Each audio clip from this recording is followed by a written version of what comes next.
Hello friends, this is my second review of Interstellar. This is my spoiler review. So if you have not seen my non-spoiler review, or if you haven't seen the movie, turn this off right now. Go see the movie first, then come back. This is getting into the nitty-gritty of the movie and some things that I think that were brought it down from a superior work to an excellent work. And that's what we're going to talk about right now. Coming at you. Music man from his man.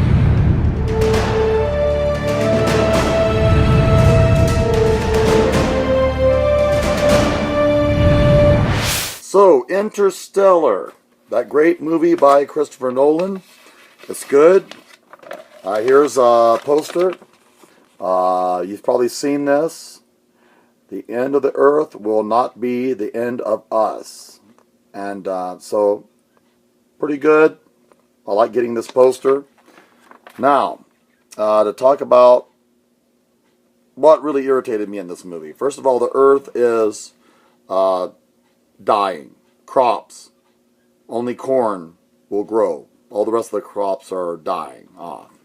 And so, as you're watching the movie, at the beginning, you realize that Matthew McConaughey is somehow going to end up from sitting on the porch drinking a Coca-Cola to outer space. And you're wondering, how's this going to happen? Well, and then you think, oh, that's impossible. All of a sudden, one day, he just drives out into the woods, and there's NASA. So you're thinking, this is all ridiculous. How would he find NASA? What's going on here? And, of course, there's his little girl's ghost and so forth. And I knew immediately what that was. As soon as I saw it. This is a spoiler review, so if you haven't seen the movie yet, turn it off now. I mean it. I knew it was Matthew McConaughey sometime in the future.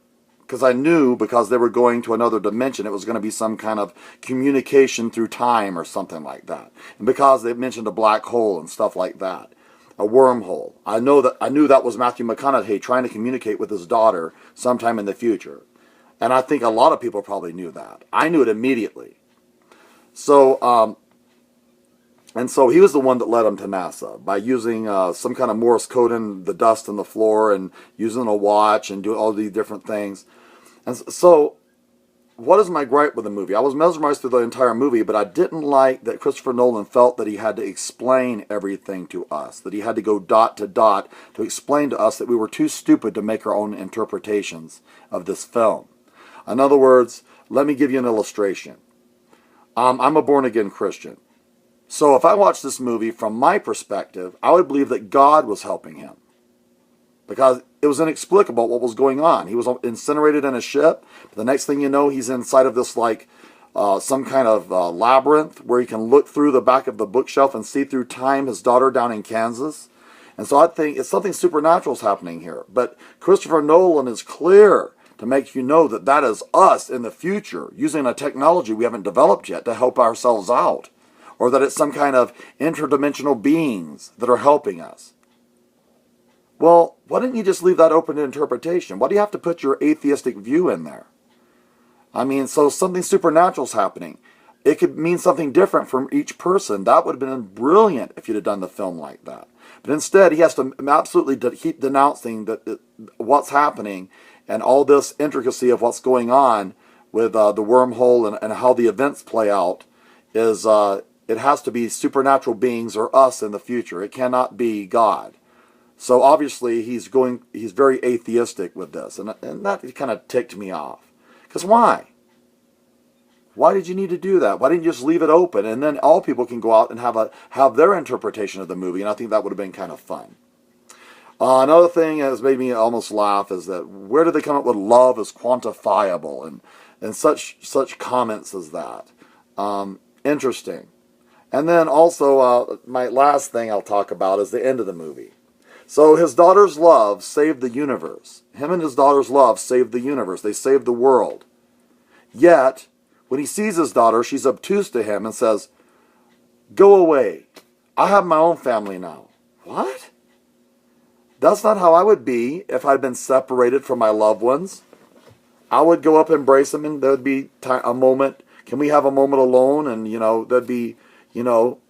an understanding of what happened and discussion there. It wouldn't be just like, well, I got my family now.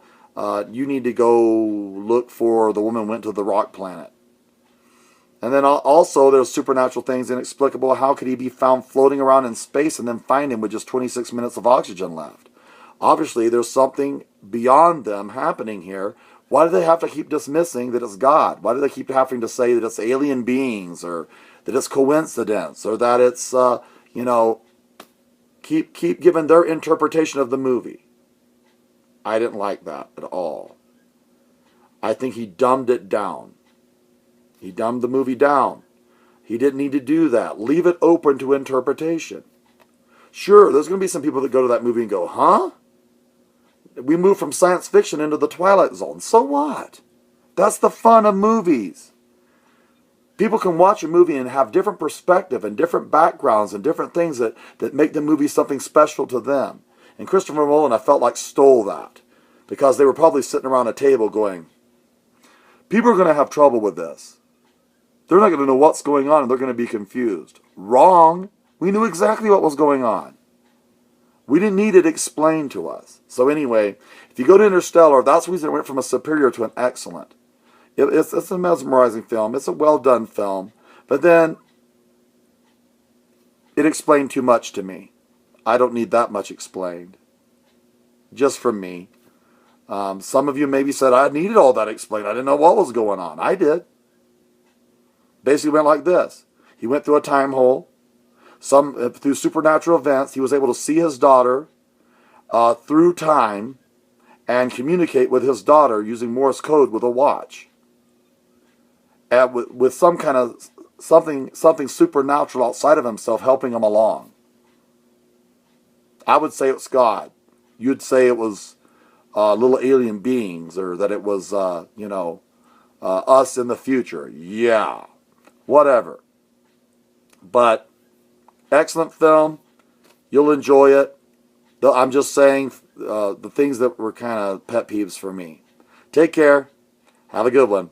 Bye-bye for now.